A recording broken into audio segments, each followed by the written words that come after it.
有幾多人睇過《鐵達尼號》呢套電影？好浪漫啊，真係！點解鐵達尼號咁浪漫？因為鐵達尼號呢隻大遊輪上面，你喺呢隻大遊輪上面，你係乜嘢都唔使做嘅，除咗談情。淨係談情，唔使揾食，你話幾浪漫？淨係唔使揾食都已經浪漫死啦！迪卡比奧、奇溫斯利，一日喺隻船度唔使揾食，一日到黑淨係等食。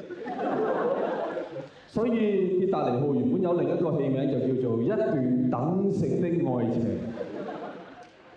我等無牽掛的等，等早餐，等到食晏，到夜晚，認真食飯。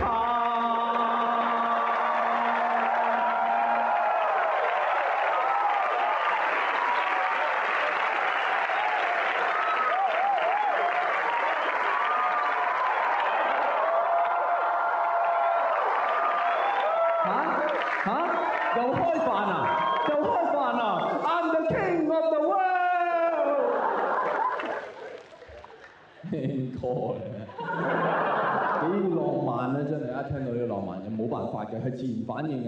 一浪漫 Encore。人類就係咁。